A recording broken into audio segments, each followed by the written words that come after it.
मराठा विरुद्ध ओबीसी वादाचा आगडोम ज्या जिल्ह्यातनं सगळ्या महाराष्ट्रात उसळला होता, त्या बीड जिल्ह्याचं राजकारण सांभाळणारा जिल्हा म्हणूनच परळी विधानसभेकडे पाहिलं जातं. आणि या मतदारसंघाकडे सगळ्या देशाचंच लक्ष लागलेलं असतं. कारण की इथं फक्त गावागावात नाही, तर घराघरात राजकारण होतं.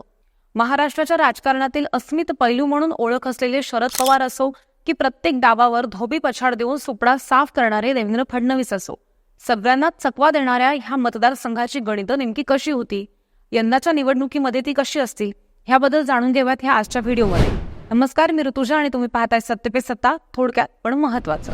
2024च्या लोकसभेचा निकाल तसा सगळ्यांनाच बुचकाट टाकणारा होता. 400 पारचा नारा भुईसपाट होताना सगळेजणच पाहत होते. महाराष्ट्रात सगळ्यात उशिरा निकाल लागला तो बीड लोकसभेचा. महाराष्ट्राला आश्चर्य तेव्हा वाटलं जेव्हा निकालामध्ये मुंडे परिवाराचा पराभव झालेला होता. हा तोच मुंडे परिवार होता ज्यानं परळीपासून सुरुवात करून सगळ्या महाराष्ट्राच्या ओबीसी समाजावरती गारूड घातलेलं होतं. देश पातळीवरती नेतृत्व करणारे गोपीनाथ मुंडेंची सुकन्या प्रीतम यांना डावलून पंकजांना भाजपनं ह्यावेळी उमेदवारी दिलेली होती. महाराष्ट्राच्या राजकारणामध्ये नवीन समीकरणं जुळल्यानं विरोधात उभे असलेले बंधू धनंजय मुंडे यांचा सुद्धा पाठिंबा होता. पण त्यांचा मराठा विरुद्ध ओबीसी ह्या वादामध्ये अडकून पराभव झाला आणि त्या ठिकाणी निवडून आले बजरंग सोनवणे.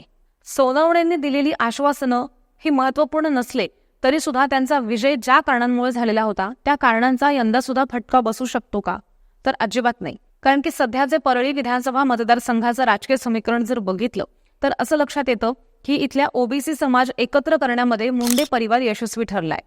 नुकताच झालेला दसरा मेळावा ह्याचं अगदी उत्तम उदाहरण ठरू शकतं. या मेळाव्यासाठी कष्ट घेताना बंधू धनंजय आणि पंकजांनी कसलीही कसर सोडलेली नव्हती. तिथं झालेल्या भाषणांमध्ये सुद्धा आम्ही सगळ्यांना सोबत घेऊन चाललो आहोत, पुढेही चालणार असं नरेटिव्ह सुद्धा सेट केलेलं होतं. त्यामुळे भाजप नकोय असं नेरेटिव्ह कुठेच सेट झालं नाही.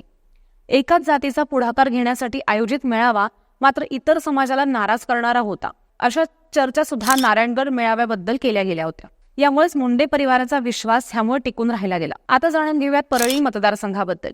2009 पर्यंत नाममात्र इतर पक्ष गोपीनाथ मुंडेंनी परळीमध्ये ठेवले जिकडे तिकडे शिक्का फक्त भाजपचा म्हणजेच मुंडे परिवाराचा चालला. इथं शिरकाव करता येणं शक्य नव्हतं.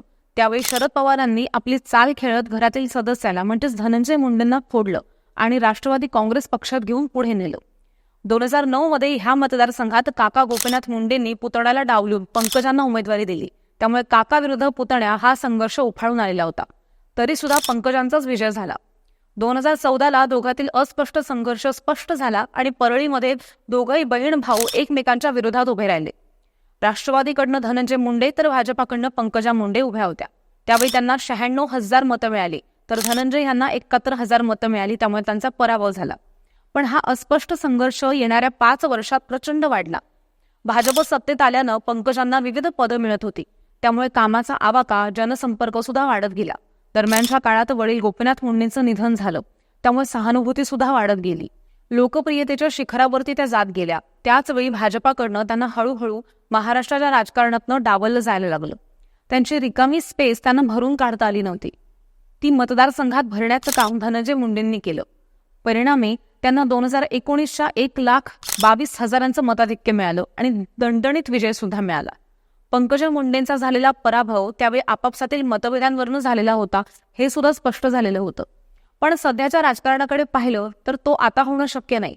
राष्ट्रवादीमध्ये फूट पाडल्यानंतर अजित पवारांच्या सोबत पहिल्यांदाच धनंजय मुंडे बाहेर पडलेत आणि भाजपसोबत सत्तेत सहभागी झालेत. पंकजा मुंडेंच्या खांद्याला खांदा लावून ते सध्या परळीच्या राजकारणामध्ये सक्रिय झालेत.